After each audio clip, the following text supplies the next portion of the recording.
Welcome to Here's What I Learned, a podcast for building a hustle-free, wildly successful coaching business. I'm your host, Jackie Hayes, launch strategist and certified online business manager with an obsession for superheroes and a thorough understanding of chicken math. Join my guests and I as we explore the ins and outs of building a feminist coaching business that embraces both mindset and strategy. Now on to this week's episode. Welcome, everybody, to Here's What I Learned. Today, I have Dr. Melissa Bird with me. Melissa, can you introduce yourself? Yes, thank you so much for having me. I'm so happy to be here. My name is Dr. Melissa Bird, and I am a life coach, a lay preacher, a author, and I live in Corvallis, Oregon. And I work with women all around the world who want to learn how to use their intuition to make a difference in their lives and their communities. Can you answer a quick rapid fire question for me? I ask this of all my guests this season. It's just a chance to get to know you a little better. The question is, if you were to be placed on a deserted island, wherever in the world you want to be, by yourself for 2 weeks, you don't have cell phone reception, and you do not have internet access, what 3 things would you take with you? Ooh, this is a great question. I love this idea. I would take my journal. I always have, it's not really a journal. It's the place where I dump all the things that come into my head. So I always have a running book going that I keep my notes in, and my notes from my clients and notes that just channeled messages that I get, because I'm clairvoyant. And so I get a lot of channeled messages from spirit. And so I dump that all into my journal. So I definitely take my journal and my pen, which I think is one thing, not two. So I will agree. Yeah. Okay. I would take a bottle of really expensive whiskey. I love very expensive Scottish whiskey and bourbon. So I would take a little bit of that for some sipping. And I would probably I'm trying to decide between The Secret Garden, which is one of my most favorite books ever in the world, or some other book. A title's not coming to me, but I'm a really avid reader, and I love reading. And there's pictures of me when I was little, reading the newspaper upside down, and I've always had a book in my hand. I never go anywhere without a book. And so I would have to say that definitely, if it's not The Secret Garden, it's definitely going to be a book. Yeah.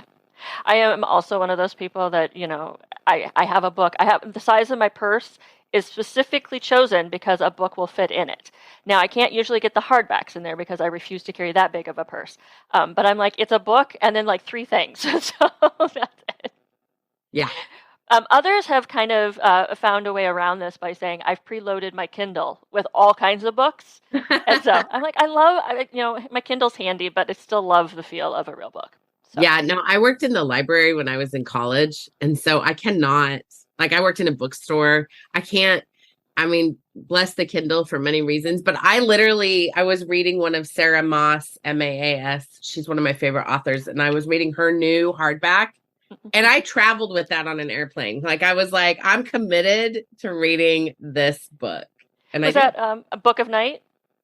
Or was it the Crescent City one? So it's the 5th one. It's huge. Okay. Yeah. Anyway. Yeah. Oh my gosh. Yeah.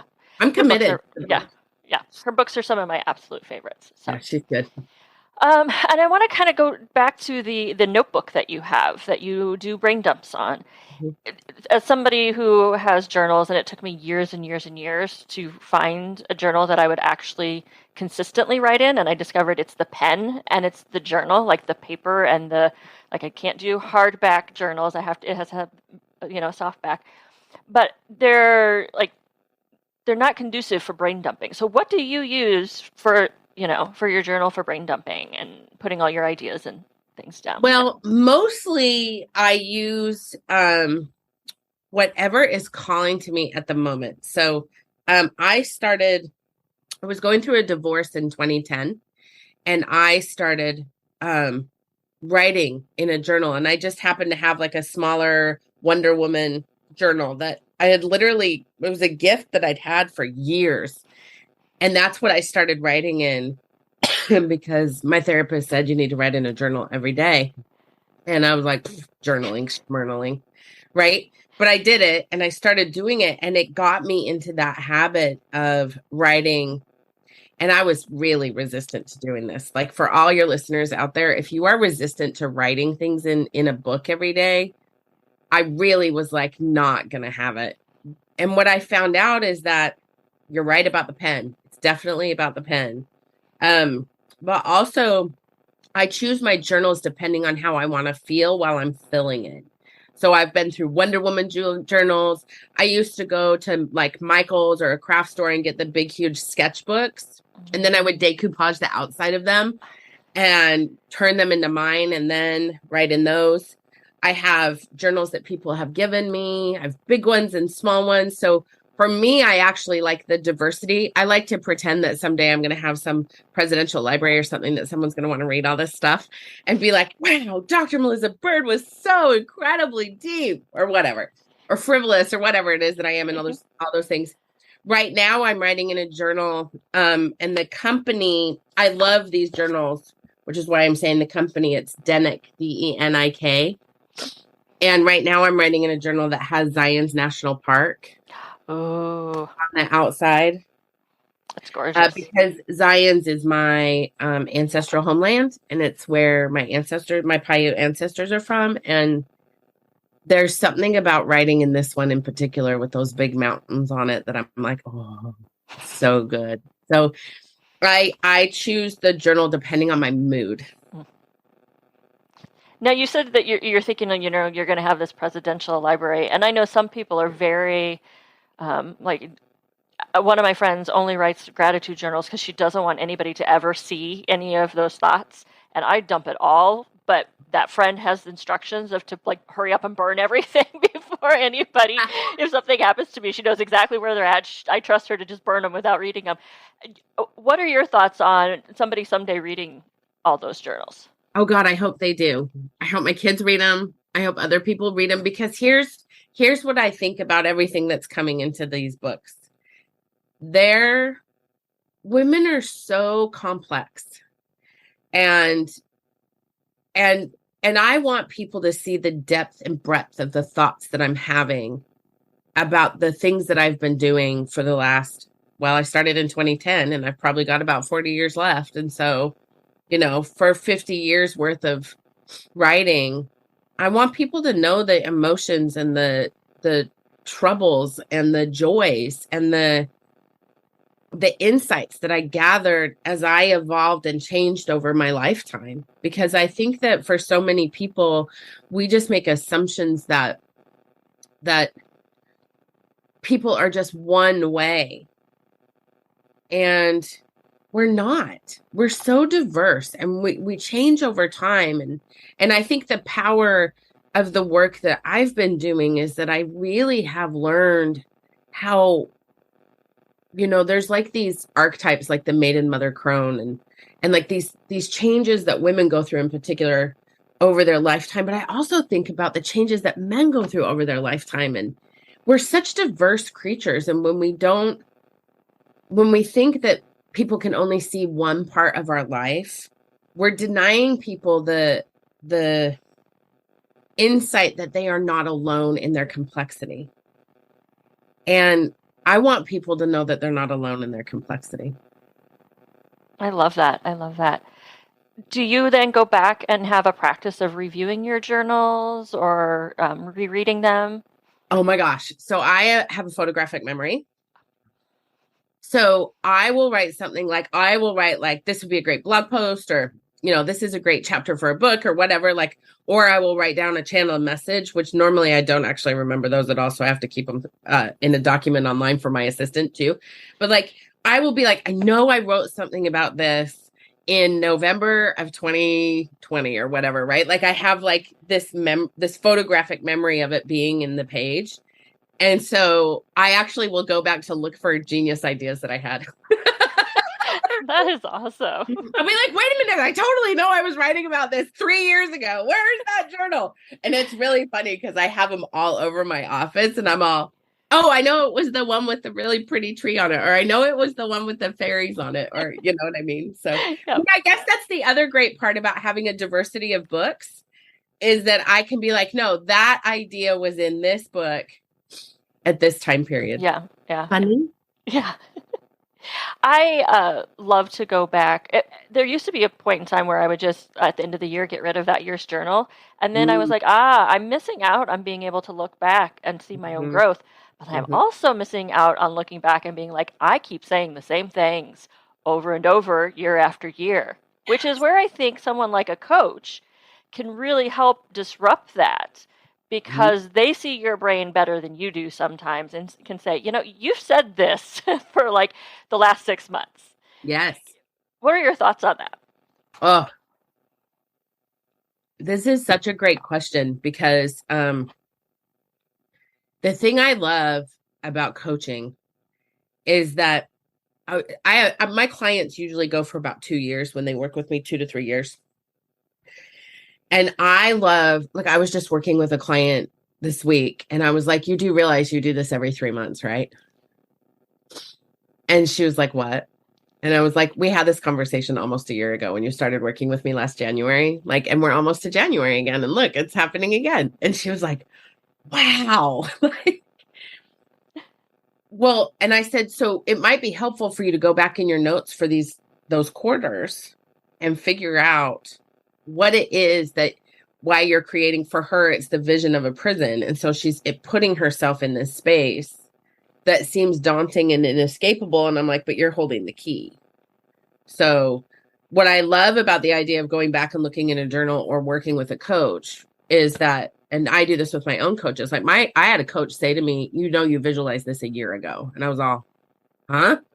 Right? Like I didn't remember that, but my coach did.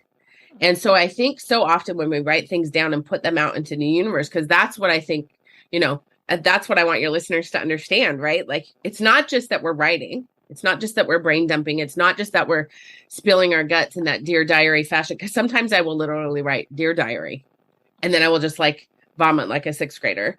And and I think what that does is it's like you're casting a spell or praying, right? Like you're putting it on paper and telling the universe, I want to get rid of this.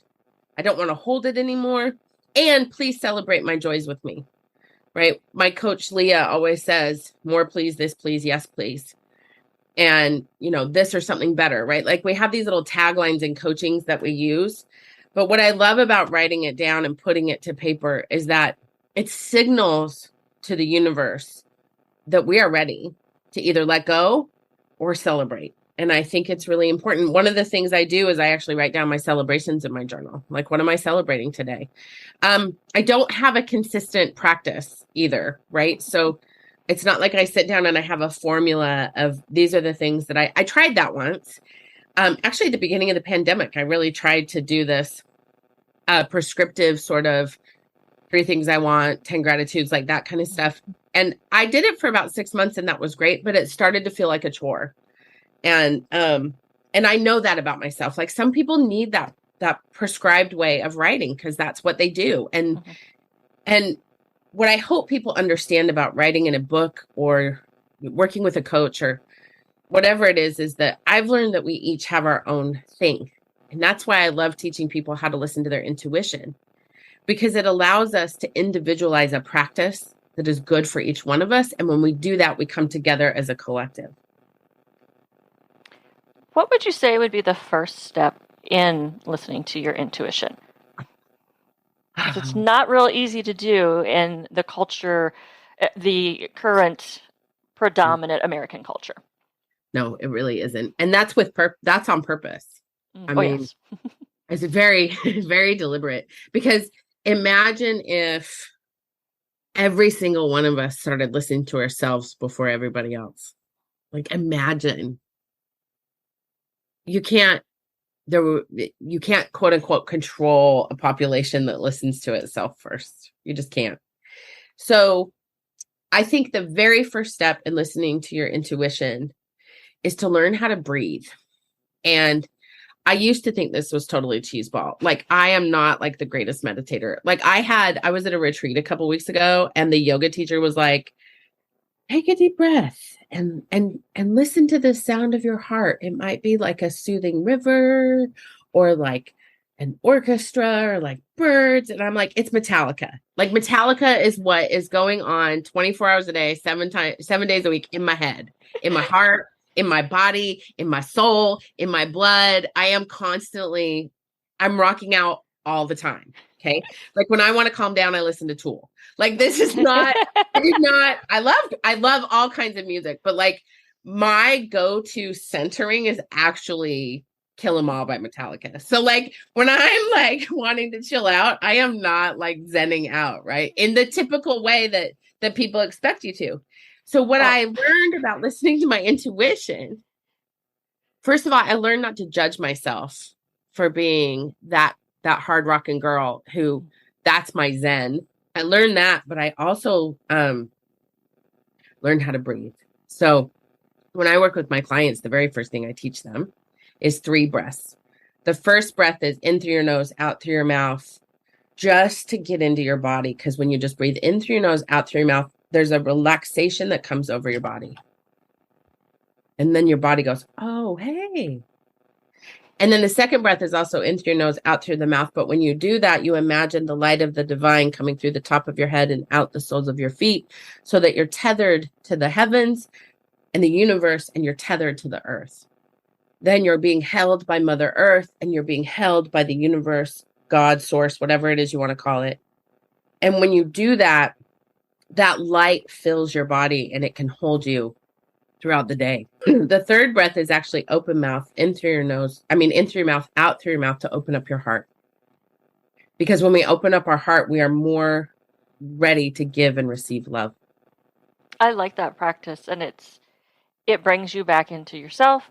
It stops that lovely fight or flight reaction that so often we're stuck in, and we don't even realize it until we take that first breath, and we're like, oh, wow. Yeah, and I think the thing that I really love about it, is once you're breathing and you're in your body, then you can hear messages from source. Then you can hear messages from your intuition. Then you can heighten your gut instinct in your third eye so that you can hear. And my favorite trick to teach people is that you make listening to your intuition really mundane. So you ask yourself mundane questions, and the very first thing that pops into your head, because the clearest, most intuitive, most clairvoyant thought happens in 5 seconds. It's literally an inhale and an exhale. And then our ego gets involved and has some feels about that intuitive thought and goes, we can't do that. That's ridiculous. Oh my God, we're all going to die. It's catastrophe times 1,000, right? And so the trick is to listen to that first thing. Your intuition says, do we want to wear the blue pants or the green pants? And whatever your intuition says, those are the pants. And you have to listen to it. Like, you can't like be like, well, the blue pants are like a little more appropriate, or no. If it says the green pants, then you wear the green pants. Do you want coffee or tea? Well, I want tea with heavy cream. It's going to be amazing. Okay. That's what you do. If you're a tea drinker and it says, we want coffee, don't question. Just get the coffee, right? So the trick to listening to your intuition is to ask it mundane questions so that you can really catch on to what it feels like in your body to practice listening. So you breathe, you listen, and when you take action on those things, you teach yourself. When you start to practice that, and remember, this is a practice, right? Life is just a giant practice. It's meditation practice, it's basketball practice. Life is a practice. And when you practice listening and acting on what you hear, then when your intuition tells you to do bigger things, have bigger dreams, shoot for the stars. When you've practiced on the mundane, it gets much easier to be like, oh, sure, I'm going to launch that business. Or, oh, sure, I'm going to write a book. Or, oh, sure, I'm going to start a podcast. Or it allows you I had this moment where I was in the drive-thru getting coffee the other day, getting a latte. And I have started doing these clairvoyant meditations. Like they're just downloading, and I've started giving those to my clients. And I was like, but everybody's doing this right now, right? Like everybody's got a meditation that you can get for, $9.99 or whatever. Like, I'm like, everybody's doing this. And I heard, yeah, no kidding. We need you all to meditate. And you're only reaching your people. So yes, everybody's doing this right now because we need the collective to meditate. And you can only reach your people. But if everybody's reaching their people, then we have a collective that's meditating. Oh, okay. So I'm not copycatting, because the ego tells us, internalized misogyny tells us, all these things tell us, well, you're copycatting, you're doing it wrong, you can't possibly know what you're doing. Everybody's doing this. No one's going to see you. And so when you're listening to your intuition and your intuition says, do these clairvoyant meditations, and you go, but everybody's doing that, and you do it anyway, give it everything you've got, then you're listening. I'm thinking of all of the coaches or people who want to go into coaching. I've got a friend who's considering it now. And she's like, but there's so many life coaches. It's huge right now. And I think back to, a lot of the times when I'm listening to like Chani Nicholas, and she's talking about what's happening in the universe right now and the things that are changing and evolving. And it's like, yeah, of course there's a lot of coaches right now because we all need coaches right now. I love Channing, by the way. She's so amazing. There have been so many times. I started my business in 2017. And there have been so many times when I have thought, what in the hell am I doing? Like, I remember when I first started my business, I thought I needed to go to life coach school. Like, not the life coach school, but some sort of life coach training, right? And my coach at the time was Susan Hyatt. Susan goes, Missy, you have a master's degree and a PhD in social work. You're literally a doctor. I'm absolutely positive you can be a life coach. And I was like, oh, I see what you did there. So some people need to go to school to become a life coach. Some people need to listen to their intuition and wonder if it's coaching or if it's something else. And you don't need a PhD. I got my PhD for 1,000 reasons, none of which had to do with teaching in academia, by the way. Most of it was to prove to myself that I could. Because I was almost a high school dropout. Like I barely made it through high school by the skin of my teeth. And, I did it so I could accomplish it. And I think for so many people who want to go into coaching, you don't have to call it coaching. And, there's a lot of rules out there. And I'm a rule breaker. So you have to listen to your intuition as it tells you where you're going. I have a client right now. She works with plants. She's like this magical plant witch. And she's terrified of telling people she's a witch for obvious reasons, right? Like it's really complicated to call yourself a witch, especially right now, because people are like, well, witchcraft has rules. And there are rules because you don't want to mess up a spell. But one of the things I tell people when I'm working with them is that when we are authentically, it's just a label, right?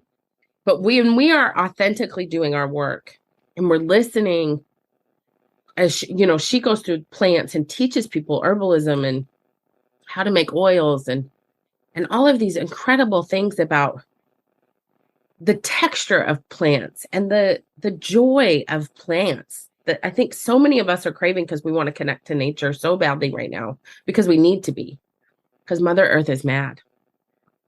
And I've been talking to her about not worrying so much about what other people are going to think or say, but calling yourself as you see fit.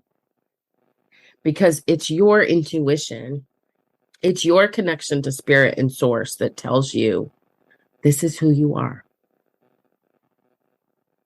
And when we wrestle with it, it's just because our ego is getting in the way. So when I started telling people I was a Christian witch, that was a process, right? Because I'm a lay priest here with the Episcopal Church, and I am a practicing witch. And I thought I was coming up with something genius. Seriously. I was like, I'm going to create a hashtag called Christian Witch.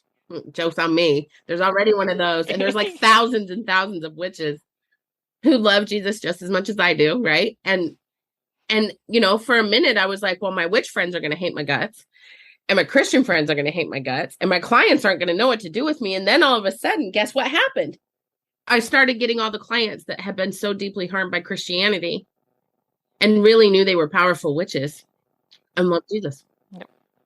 And I'm healing those wounds with my clients, teaching them how to use their intuition, healing those wounds, and allowing them to expand into their spiritual connection to the earth and to God in such a beautiful way that if I had never listened to Susan Hyatt, who said, you can be a coach, it's okay, I would never have done what I'm doing. I'm laughing because I have labeled myself a pagan and a witch for about 25 years now. Although once I learned about it, I was like, oh, no, that's what I've been my entire life. But my two closest friends would consider themselves Christian witches. And I'm like trying to explain to Christians that no, that those two things do go together. What's really beautiful is my priest had such a hard time with this, right? He's like, could you tone it down? I'm like, no, I really can't. And he's like, I said, listen, Simon, one of the things I learned in this coming out journey, because it's one of the millions of times I've come out, one of the things I learned was that I have a really good friend who taught me that there were pagan women in Scotland. They were they called them bridge builders. And they, in like 10th, 11th century, like really old, they would cross the bridge between Christianity and paganism. So they would take information back and forth and create bridges instead of, coming at each other. And I think that's such and my friend Wendy was like, you're a bridge builder, Missy. Like you're the bridge between Christianity and witchcraft. And that's just what you are. And of course, Christianity stole some of our best rituals. Like they're good. It's good stuff. Why wouldn't you? I mean, anytime I go to Catholic Mass, I'm like, I know, right? Like every time Simon pulls out the Psalter to do the smoke, like all the incense, I'm all, dude. I mean, it's my favorite. I'm like, yes, let's cleanse with smoke. Let's do it. Right. Exactly. But I think that what causes the conflict is that we are trained to go into conflict about it. We're not trained to embrace this. We're trained that someone else has a better answer, or I'm not allowed to be both and. I have to be either or. And when we live in an either or mentality, we're just perpetuating the structures that keep us silenced and keep us down and keep us from speaking our true source self. And I can honestly say that Creator didn't make a mistake when he made all of us, or she, or whatever. I like he, because it's how I see creation. And we are a part of nature. As human beings, we are intricately woven into the fabric of the earth. And the more we connect with that knowledge, the more we can let go of perfection, because there's not anything imperfect about the earth. And we are naturally occurring things on this planet. I have this tree that I look at outside every day when I work. I would never look at that tree and be like, damn, you're so beautiful, but could you trim those leaves? And I need you to move that branch over a little bit because I can't quite see the bird that's there right now. We would never do that. But we do it to ourselves all the time. And yet we are just as magnificent as the waterfalls and the oceans and the mountains and the trees, because we are made of the same substance. Because we're human beings. We're not separate and above nature. We are nature.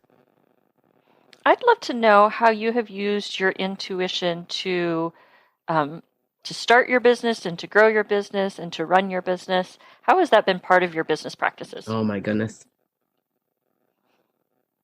Well, first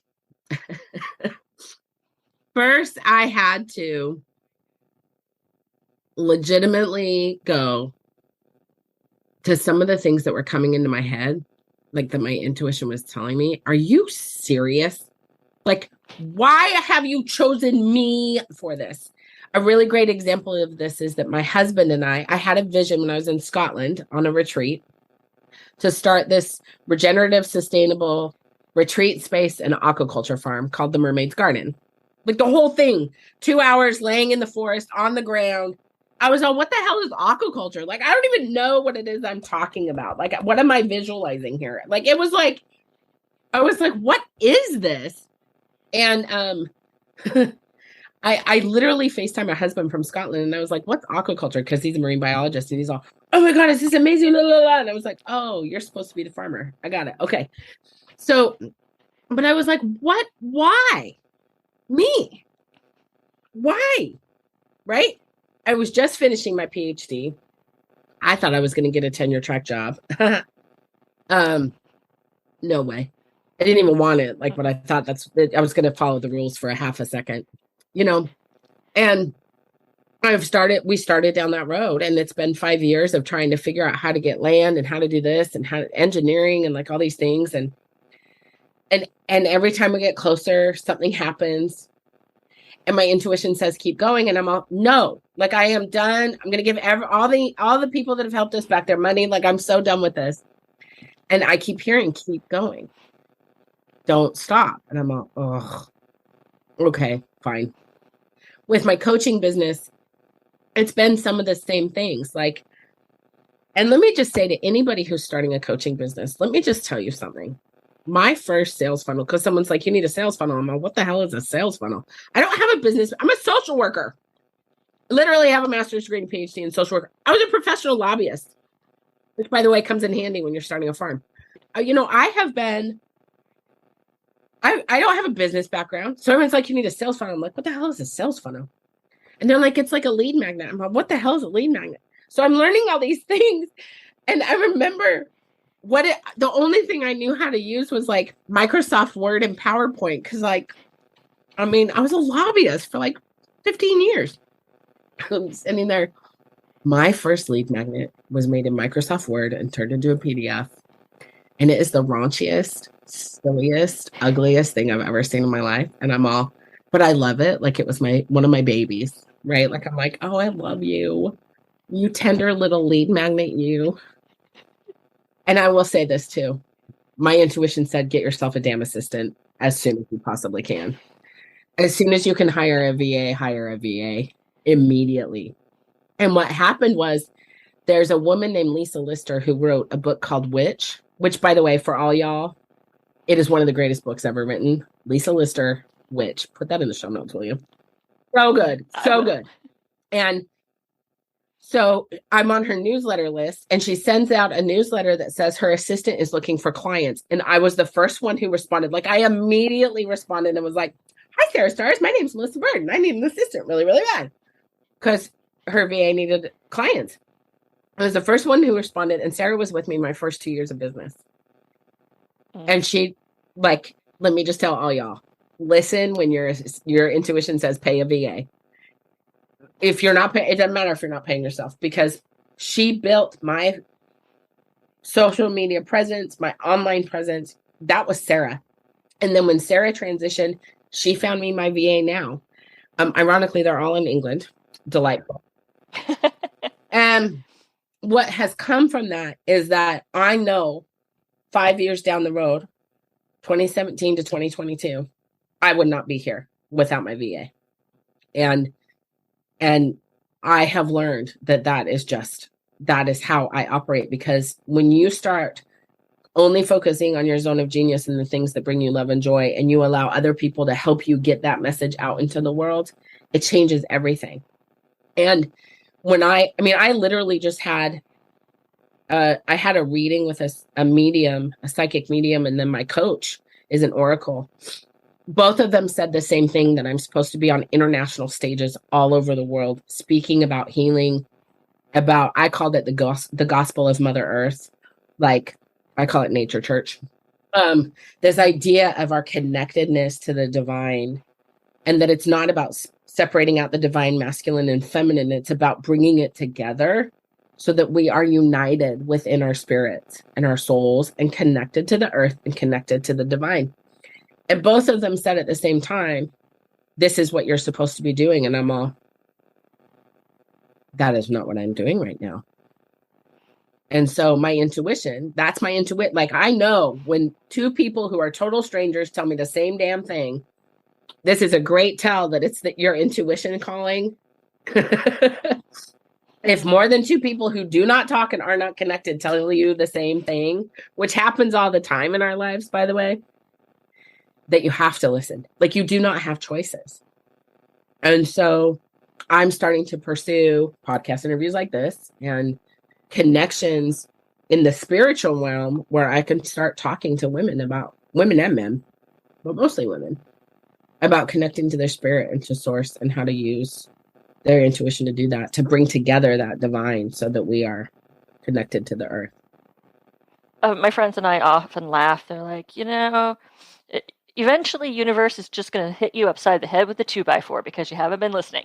It wants you to follow the path that it's laying out. It's giving you all the breadcrumbs. Now it's putting up signposts. Now it's doing this. And now it's just going to be like, I don't know what it's going to take for you to listen, but here. It's so true. Jokingly, I have literally said, okay, clearly I'm not seeing what you need me to see. Like, clearly I'm missing the boat here.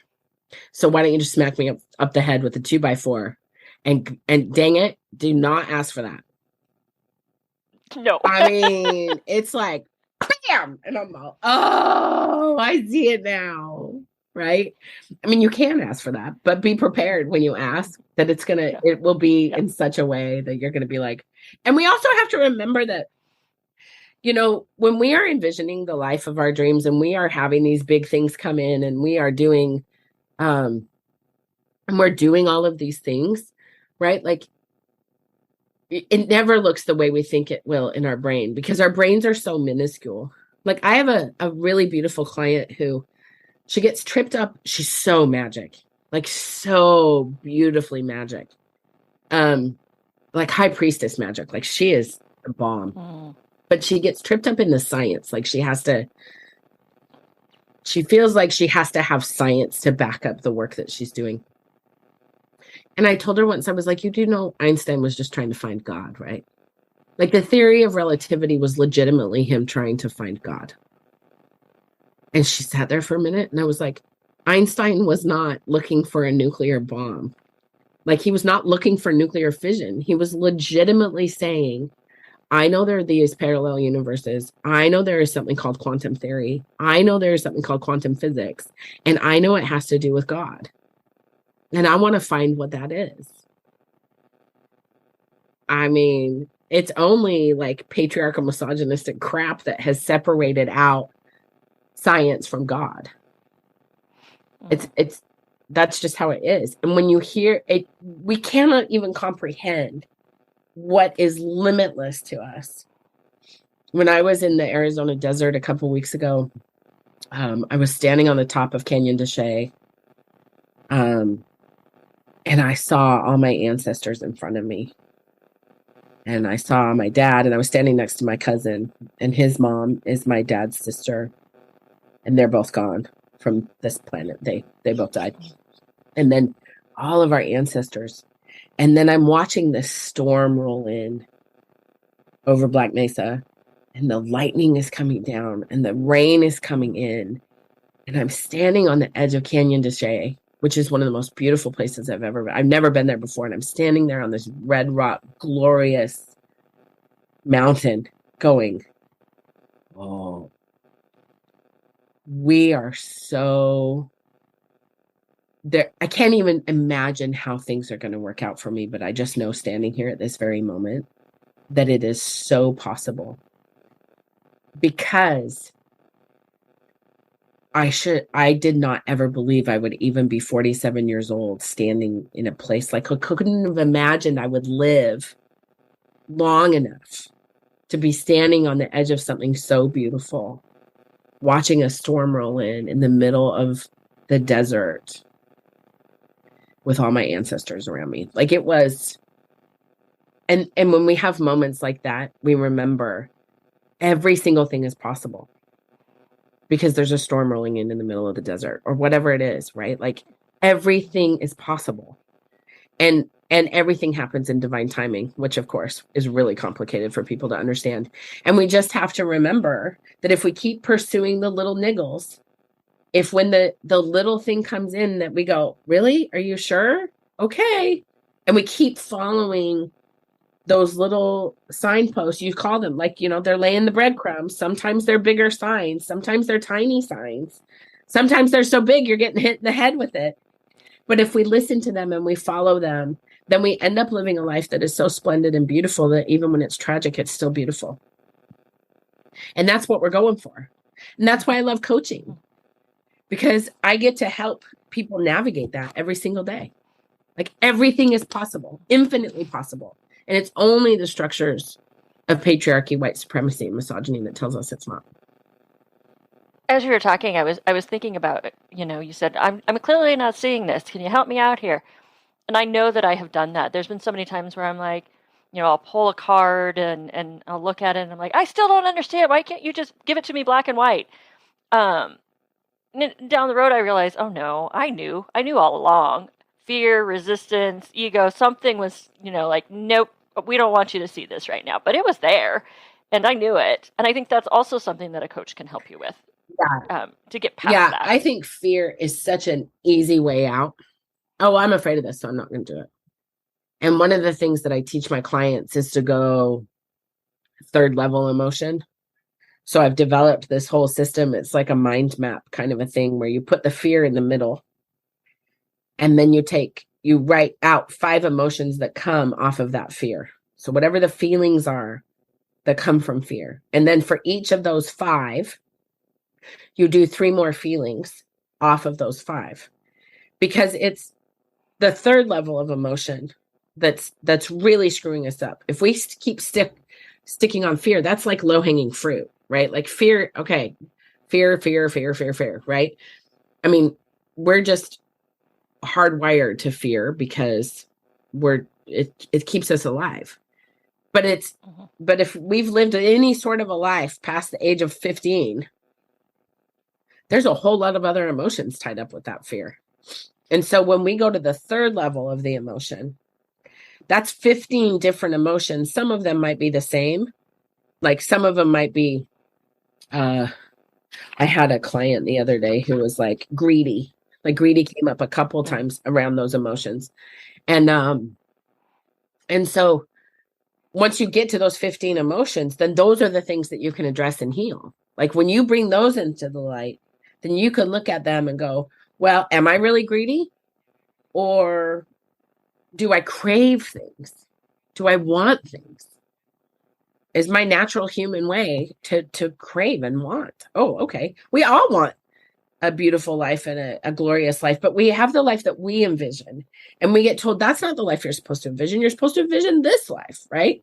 And so that's what gets us stopped up. So if we start addressing that third level of emotion, then we don't get stuck because we heal it and we bring it into the light. And it doesn't require a lot of healing, actually. Once you bring stuff into the light, once you have it way out in the light, it almost heals itself because it's not in the darkness anymore. And we have to remember that is the balance of literally the natural order of the world. You cannot know love without grief. You cannot now know joy without sadness. You cannot know light without dark. Every religion, paganism, every organized anything always has the balance of the light and the dark, because you cannot know dark without light and you cannot know light without dark. And that is literally the way that nature works. And so, and I love that you said pulling cards, because I pull cards all the time. I mean, I do tarot readings for a living, right? It's one of the tools that I use, and it's a tool. And yes, we always know the answer. The question is, do you really want to listen to it or not? And, when I do my readings, I always say, this is your message from mind, body, spirit, and this is where you're going if you listen. And if you don't listen, this is not where you are going. Like, I'm giving you the insight. Here's the tool. If you don't want to use it, you don't have to. But I can tell you, it will come back over and over and over and over until you learn it. So I would say that you would consider listening to your intuition, and if your intuition says bring on help, bring on help. What are some other lessons you have learned as a coach and as a business owner? Ooh. I have learned as a coach that, like any industry, this is an industry. And it's okay to pave your own way. There's a lot of people in the world who tell you have to do it a certain way. And I can honestly say that you do not. You can do it your own way. And if you need a certification, get a certification. And remember that that is not the only thing that helps you run a business. It's not the only thing that's going to bring in clients. What's going to bring in clients is you being 100% authentically you. And I did a lot of shielding and a lot of pretending when I first started my business, and my clients were a reflection of that. They were really difficult clients. Most of them needed therapy, not coaching, because there's a difference between the two. And thank God I'm trained to understand the difference between the two. Also, trauma-informed coaching, I'm going to say something very controversial, is crap. Because if you do not have a background in trauma, I say this as a former mental health practitioner, you have got to have a background in trauma, because I think trauma-informed coaching is doing more damage than not. I send my clients to therapy. Like if I identify that something is coming up from their past that I will not engage in a clinical relationship with people. I just won't. I'll help them work through it as it relates to their present time, or potentially a little bit immediate future. But I've sent a good chunk of my clients to therapy and said, come back. When you're ready, come back and we'll coach. And half of them do and half of them don't. But I learned really early on to identify the difference, because I don't want to be, I'm not a clinician for a reason. I don't like it. It traumatizes me. And I know my boundaries. And I think that's a really important thing for people who want to get into coaching to remember. Know your boundaries. Because what I've noticed is a lot of people who need therapy, there's so few therapists now. It's so hard to get into a therapist that they're moving over to coaching. And coaching is not about that at all. And I think as an industry, we need to be really, really careful. Another thing that I really learned from starting my business and evolving my business is be okay with your business changing. I would not want my little baby beginner business to be the business I'm running now. There's one of the things to know is that everything changes over time. So I've learned so much about myself through this, my own coaches and my own process. By the way, hire a coach. If you're going to coach, hire a coach. But my business is now evolving into, I've changed from Natural Born Rebel to Dr. Melissa Bird. Everything is moving into this more expansive way of me talking about spiritual and emotional growth, the art of the graceful revolution. All of these things are expanding out, and had I thought my business was supposed to look the same way all the time, I wouldn't be here. And also remember, the best piece of advice I ever got was tell people how they can give you money. Because one of the things that coaches do is they don't tell people how they can be hired. And remember that you have to post, I think the algorithm has changed so much online, but you have to post something like 120 times for someone to see it once. So it's okay to feel like you're being repetitive, because people will see it and people will know. And you have to tell people how to give you money. Also, remember that if your income doubles every year, so like the first year, I think I made 20 grand, 40 grand, 80 grand. If your income's doubling every year, then you have a viable business. And I've learned that through the Mermaid's Garden and through my coaching business. And you have to remember that the way you have a viable business long-term is that you start out, it's slow and steady wins the race. It piles upon itself, and you just have to keep listening to your intuition and your vision and remember your why. You got to remember why you're doing this work.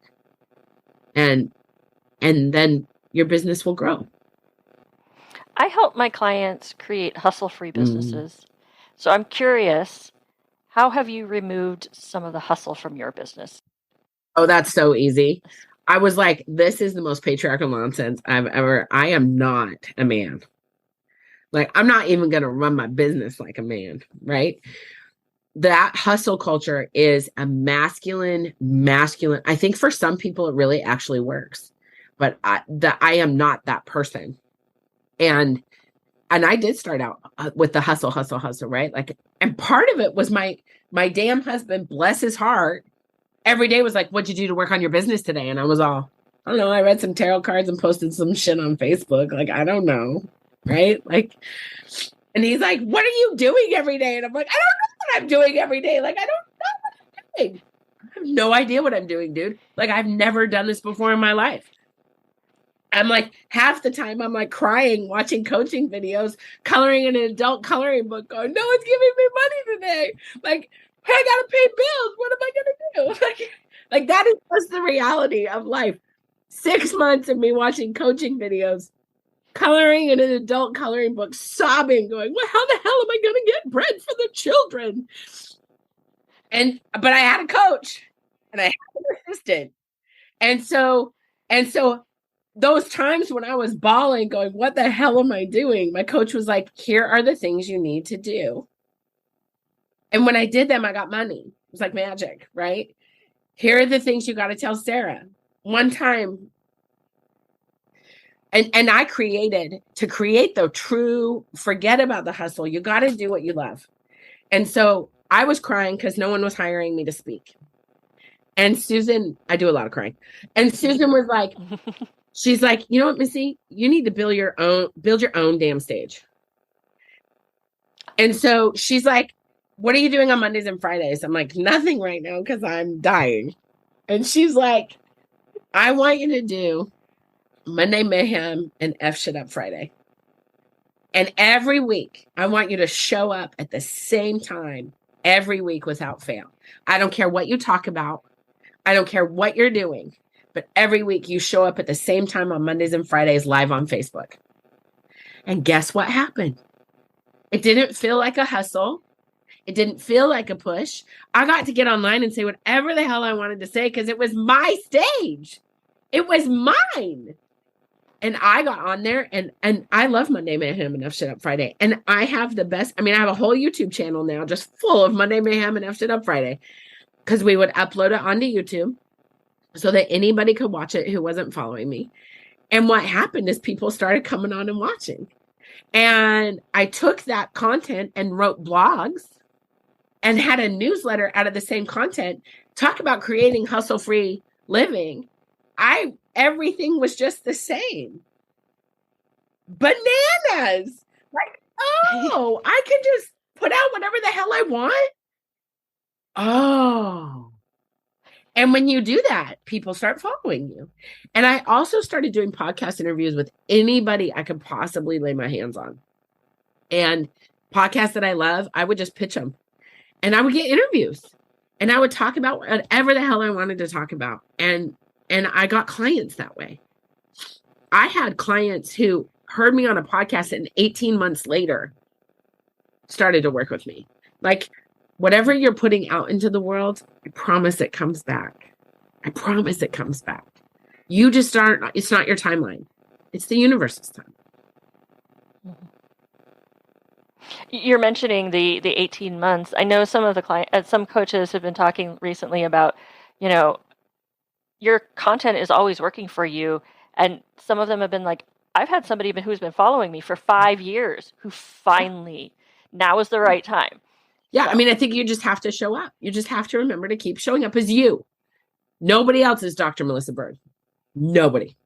You show up as you because you have your own particular divine assignment. You have your own purpose and reason for being here. It's just you. So be you. I love that. So we're coming to a close here. Where can the audience find you? You can find me at drmelissabird.com. Dr. Melissa with one L and two S's, bird, like the thing that flies.com. You can also find me online at birdgirl1001. So I've kept it really simple, except for on LinkedIn, which is a tool of the patriarchy anyway. So I'm not on there most of the time. So I'm not on there a lot, but thank you for I've hated LinkedIn, and now I'm like, that is why I hate LinkedIn. It really is. It's like the weirdest place ever. It's like corporate America online. It's so strange. So you can find me. TikTok is where I just do the most frivolous, ridiculous things. Twitter's where I throw political tantrums constantly. I love Twitter. I just love it because it's just so irreverent. And that's what I love about TikTok too. It's like the Wild West out there. And then Instagram and Facebook. It's all birdgirl1001. And then my YouTube channel is linked through my website. I also am getting ready. I don't know when it's going to happen, but I am releasing a podcast of my sermons. So a lot of people have been asking to watch me preach because my sermons are videotaped through church, but everybody wants them in one place. So I'm working on making that happen for people. So that's pretty exciting. And you can get on my newsletter. I have speaking of a freebie, I have a free workshop called The 5 Tributaries of Perfection, the Lies We Tell Ourselves. So you can get on my newsletter that way. And I love my newsletter. It really is full on entertainment, mostly full of a lot of channel messages and really fun stuff. So. And I believe you're in a recently released book or about to be released book. The Women Connected in Wisdom, The 8 Dimensions of Wellness is a book that just got released yesterday or the day before. Oh my gosh. And I write about environmental wellness and our journey with the Mermaid's Garden and why we need to be more connected to the earth. So it's a beautiful book, and it's available on Amazon. So excellent. Make sure you go out and find Dr. Melissa Bird. Thank you so much for being here today. Thank you. And that's it for today's episode. Please be sure to share it and leave a review. For show notes and transcripts, visit jackiehayes.me. While you're there, be sure to subscribe to my email list. You'll receive weekly launch strategy tips straight to your inbox, plus access to my launch strategy resource library. Thanks for joining. Until next time, keep on learning.